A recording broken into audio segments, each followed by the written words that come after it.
And welcome to the Knowing Show. I am your host, Christene Marie, and happy 100th day of the year, 100th day of the year.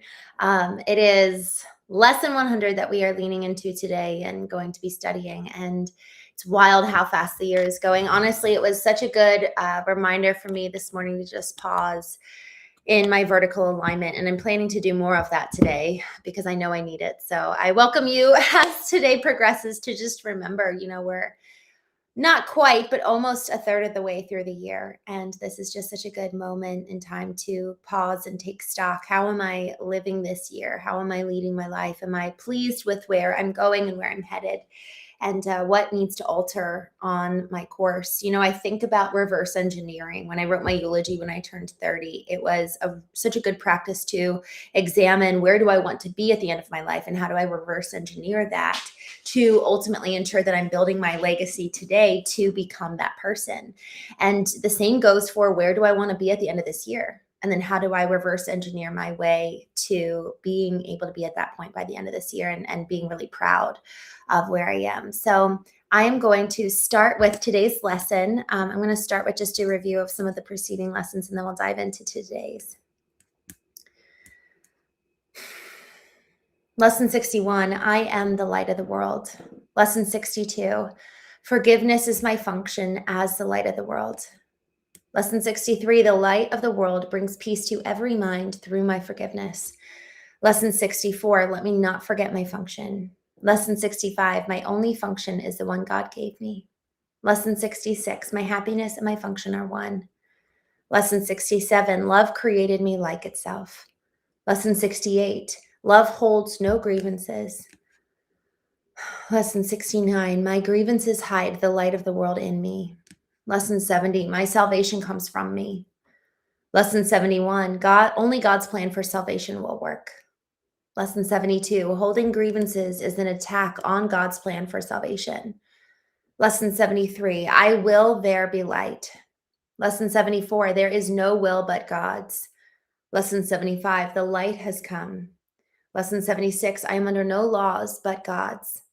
Lesson 77, I am entitled to miracles. Lesson 78, let miracles replace all grievances. Lesson 79, let me recognize the problem so it can be solved. Lesson 80, let me recognize my problems have been solved. Lesson 91, miracles are seen in light. Lesson 72, miracles are seen in light, and light and strength are one. Lesson 93, light and joy and peace abide in me. Lesson 94, I am as God created me. Lesson 95, I am one self united with my Creator. Lesson 96, salvation comes from my one self. Lesson 97, I am spirit. Lesson 98, I will accept my part in God's plan for salvation. Lesson 99, salvation is my only function here. And lesson 100, my part is essential for God's plan or to God's plan for salvation. Just as God's Son completes his Father, so your part in it completes your Father's plan. Salvation must reverse the mad belief in separate thoughts and separate bodies, which lead separate lives and go their separate ways. One function shared by separate minds unites them in one purpose, for each one of them is equally essential to all. God's will for you is perfect happiness. Why should you choose to go against his will? The part that he has saved for you to take in working out his plan is given you that you might be restored to what he wills. This part is an essential part, or this part is as essential to his plan as to your happiness. Your joy must be complete to let his plan be understood by those to whom he sends you. They will see their function in your shining face and hear God calling to them in your happy laugh. You are indeed essential to God's plan. Without your joy, his joy is incomplete. Without your smile, the world cannot be saved. While you are sad and the light that God himself appointed as the means to save the world is dim and lusterless, and no one laughs because all laughter can but echo yours. You are indeed essential to God's plan. Just as your light increases every light that shines in heaven, so your joy on earth calls to all the minds to let their sorrows go and take their place beside you in God's plan. God's messengers are joyous, and their joy heals sorrow and despair. They are the proof that God wills perfect happiness for all who accept their Father's gifts as theirs. We will not let ourselves be sad today, for if we do, we fail to take the part that is essential to God's plan as well as our vision. Sadness is the sign that you would play another part instead of what has been assigned to you by God. Thus, do not fail to show the world how great the happiness He wills for you. And so you do not recognize that it is yours. Today, we will attempt to understand joy is our function here. If you are sad, your part is unfulfilled, and all the world is deprived of joy along with you. God asks you to be happy so that the world can see how much He loves His Son, and wills no sorrow rises to abate His joy. No fear besets Him to disturb His peace. You are God's messengers today. You bring His happiness to all you look upon, His peace to everyone who looks on you and sees His message in your happy face. We will prepare ourselves for this today in our 5-minute practice periods by feeling happiness arise in us according to our Father's will and ours. Begin the exercises with a thought today's idea contains. Then realize your part is to be happy. Only one thing is asked of you or anyone who wants to take his place among God's messengers. Think what this means. You have indeed been wrong in your belief that sacrifice is asked. You but believe according to God's plan and never lose or sacrifice or die. Now let us try to find that joy that proves to us and all the world God's will for us. It is your function that you find here, and you find it now. For this you came. Let this one be the day that you succeed. Look deep within you, undismayed by all the little thoughts and foolish goals you pass as you ascend to meet the Christ in you. He will be there, and you will reach Him now. What could you look upon in place of Him who waits for you, that you may look on Him? What little thought has power to hold you back? What foolish goal can keep you from success when He who calls you is God Himself? He will be there. You are essential to His plan. You are His messenger today, and you will find what He has to give you. Do not forget the idea for today between your hourly practice periods. It is yourself who calls to you today, and it is Him you answer every time you tell yourself you are essential to God's plan for salvation of the world. As I'm reading this, it's interesting. We're talking this morning about joy and joy being essential to our function. And I'm just thinking about my grandparents and thinking about all of you who have more than likely lost something or someone in life that has really caused a great deal of pain. I was sitting with my grandfather this week, and I've never heard him wail in sorrow. I don't think I've ever heard anybody. I just get chills thinking back to 2 days ago. And, there's something around that's so interesting in kind of looking at grief and the pain of loss, while also considering the fact that joy isn't just something that's to be forced. It's actually a byproduct of the truth. And so there's layers. And so let me just brainstorm with you guys, and I'd love to hear your thoughts in this regard. And I'll jump here in the chat in a moment, but I'm thinking about the fact that perhaps there are levels of truth, and there's the level of grief that is true that, yes, we lost this person and I'm not going to physically be with them anymore on this earth. And that's devastating. And then beneath that layer of truth and grief is the layer of hope. And it's and I have hope that I will see them again one day. And then beneath that layer is, and I actually really do believe that God is with me right here, right now, and I'm never alone. And that perhaps even in the presence of God being here and with my beloved who passed on, perhaps that presence of God can actually allow for us to somehow, some way experience real connection even in life after death. Maybe there's some element there, and it's just the layers of truth where one doesn't negate the other. So having hope that I'll see them again, or having hope that there's joy still to be had even here on this earth, joy in a mission, joy in the presence of God, joy in love, and also sorrow. And so it's just perhaps even a question of which one will I focus on? Will I only focus on one and negate the other? Or will I allow all that is different layers of truth to coexist? And I like thinking of it as layers of truth because it is true that they passed on in this physical reality. And in this physical reality, I'm not going to be with them anymore. And in this physical reality, that is so sad. And I also get the choice to consider maybe they finished their time on earth and they were done, and then they've gone on to something even better and greater. And also, I do believe that not in this physical reality, but I will see them again one day. And thus I have hope. And so it's which is a greater truth. We talked about how can we maintain hope in a broken world the other day. And that's a really, really important question. And we need to be asking these questions, y'all, because when the going does get tough, or all of a sudden we find ourselves dropped off at death's door and we weren't prepared for it, we didn't have a foundation of truth upon which we can stand. When we do get knocked over, we can stand back up on this foundation. And so these questions of how do we maintain hope? What do I believe? What do I have hope in? And then being able to cultivate that and nurture it. I asked my dad once, a dear friend of mine, when I was 17, her dad died of ALS, and she was 17 too. And I asked my dad, I was like, how do I know that I could go through something like that? And he effectively said, this is why you do the work to cultivate your faith and cultivate a relationship with God before you need it. Because otherwise, when you're just going, when you are in in the abyss, when you are encountering the dark night of the soul, and then that's the first time that you really kind of start asking questions, or that's the first time you really start pursuing, like, what do I believe? It's so much easier. And I do think it's easier.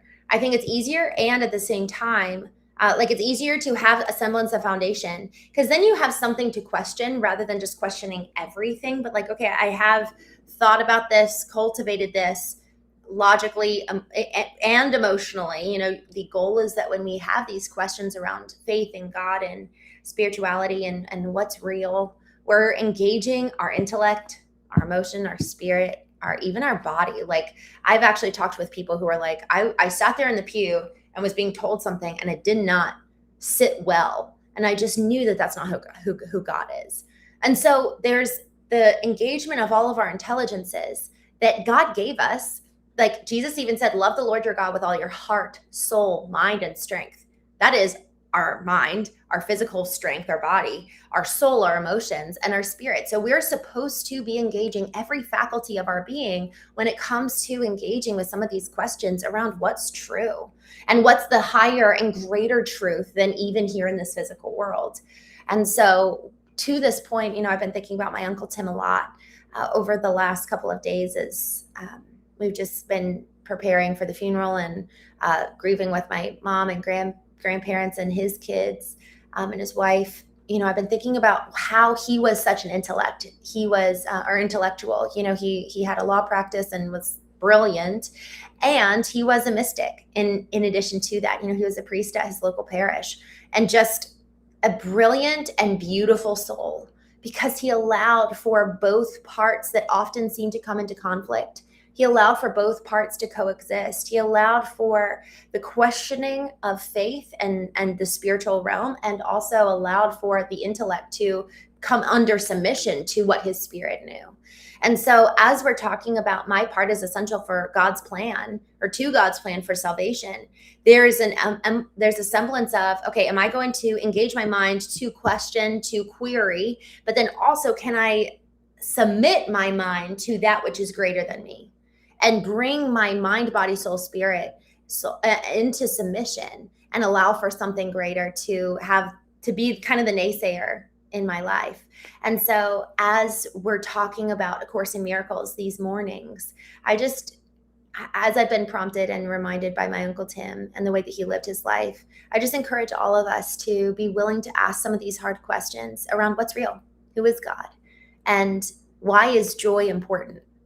Why is joy important? I was in vertical alignment a couple weeks ago, and I just felt like God really shared that with me. Like, joy is actually so incredibly important to relationship with him. And it's the byproduct of being in his presence. Psalm 16 verse 11 says, in the boundary lines have fallen for me in pleasant places. Indeed, I have a beautiful inheritance.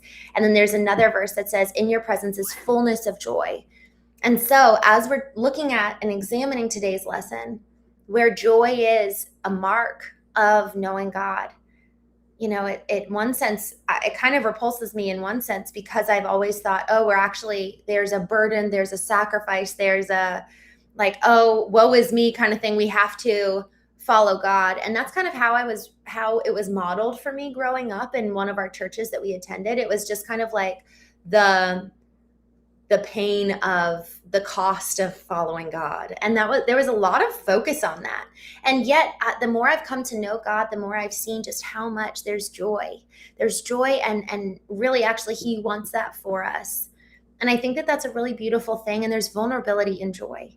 It's actually perhaps even more vulnerable to experience joy than it is to experience pain, because maybe I'll stop feeling joy. You know, it's actually perhaps easier to stay depressed or stay in the dark night of the soul. And it requires a courage to enter into the promise of joy and the promise of peace, because we don't know how long it could last, and somebody could come and disrupt it, and we don't know. There's uncertainty in joy. There's uncertainty in peace.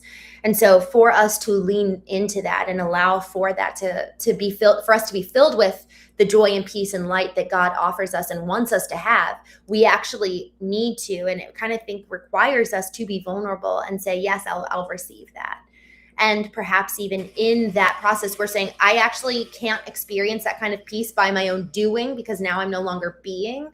And peace comes through abiding and through being in the present moment, and just allowing for us to not find our worth and value in what we do. And that's vulnerable. That's risky, you know, because what if people think I'm not doing enough? What if other people who are assigning my value in what I do are no longer counting me as worthy? Is it enough for you and I to be told that we're worthy and loved by the ultimate creator? Or are we going to outsource our worth and our value and look to everyone around us and ultimately say, do you all say that I'm good? Do you all say that I'm enough? Or will we believe the capital T truth of what God says about you and me, and allow that to sustain peace and joy and love inside us? Or are we going to be outsourcing our hope to the world around us? So with that, I'm just going to jump here in the chat. Good morning, Joa. Good morning, Mara. Good morning, Pala. Swan. Good morning. Music Mike. JY. I'm just scrolling here. Persian. Good morning. Dilbert. Hello. You're good girl. Good morning. Add Chili Dog. I'm so glad to see you back. Thanks for coming in here. Mike, good morning. Thanks for joining. Carpenter, hello. Detailed Gaming. The Silver Wanderer, good morning. Oh, Bradley, I'm so glad you're here. Thank you for last night. That was so meaningful. Rhetorical, good morning. Used to could, good morning. Hidden Human TV, how are you doing? Says, hey, what's up? I love it. Blue Jay, good morning. Thank you. Blue Jay says, hope is all we have as humans. Bradley says, they are with God smiling down on us. I completely agree.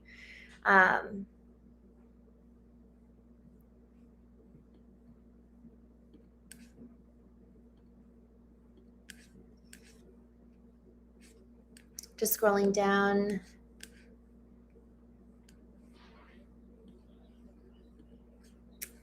All right. I am just looking through here. I'm just blocking some folks from the chat. Okay, there we go. All right, Ralph, good morning. I love this. Blue Jay says, God only gives us challenges no one else can handle. Bradley, thank you. He says I'm blocking them. All right, Max, good morning.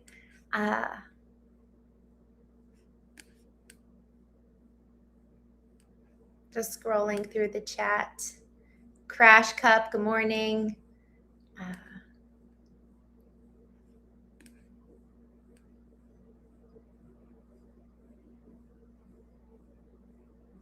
Clinton says, he pulls out the quote, know thyself. It's so interesting how, y'all, I will say, in the process of knowing who we are and knowing who God made us to be, we get to know him all the more. As we get to know the created, we come to know the creator. So to your point, Clinton, I found that know thyself, that concept is actually so incredibly beautifully important, because we get to know God and others all the more. So Alien, good morning. Olive Oil, good morning. Javon, thank you guys for coming on here.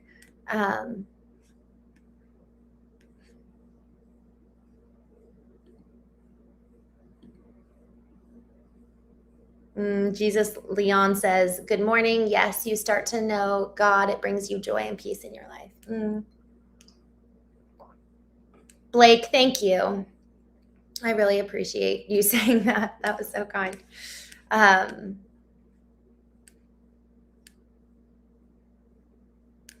right, I am just scrolling down.